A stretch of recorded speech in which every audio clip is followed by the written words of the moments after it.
Welkom, jy kyk Tips en Triks met Simona en Franswa. En in hierdie episode gaan ons 'n bietjie saam vir jou nou 'n paar wenke gee. Ons gesels oor vuurbou. En dis iets waarvan ek baie ken. Ek glo persoonlik dat elke vrou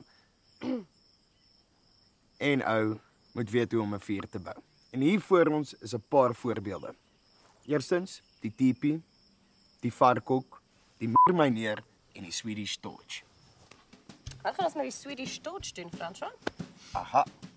Kom ek wys jou.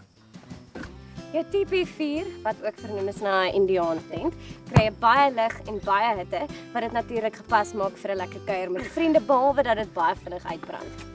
Die varkhokkie is jou beste tipe vuur vir 'n braai. Die hitte is geleidelik en die kole hou lank. Dit brand natuurlik nie so vinnig uit soos jou tipi vuur nie.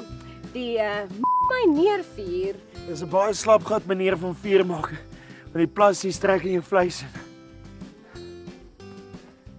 En dis natuurlik iets wat jy nie wil hê nie. Ja. Maar my Frans besig is die Swedish torch. Jy kap hom deur. As jy kan, gooi brandstof in, steek hom aan die brand en jy kry 'n baie lekker lae hitte wat geleidelik hou, wat perfek is vir bak.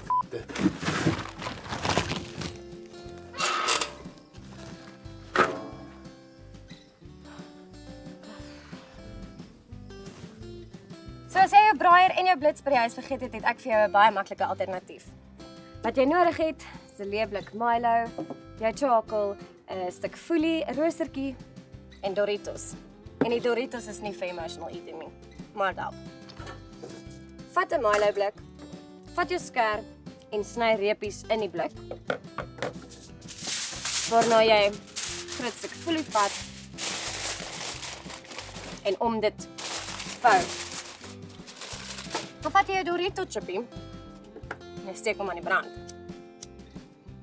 Wanneer jy 'n Dorito vlam gevat het, kan jy 'n hele paar by dit sit. Charcoal opsit. 'n Roostertjie op dit sit. Op dit pas. Het jy nog net jou choppies nodig? Dis hy. Ek moes nou vir jou verduidelik, voorgrond, agtergrond. Jy het beloof. Right. Vandag praat ons varkchops.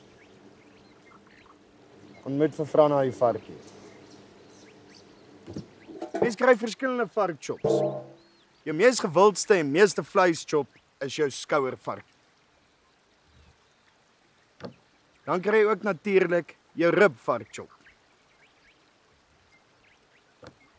En ook natuurlik jou boutvarkchop. Vir meer inligting hieroor gaan gerus op die ATKV Facebookblad om al die verskillende varksnitte te kry. Is jy nou happy? Ons hoop julle het hierdie spanwerk episode geniet van Tips en Triks met Simona en Franswa. Gelyk gerus die ATKV Oorde se Facebookpage en staan 'n kans om wonderlike pryse soos die te wen. Het jy op niks?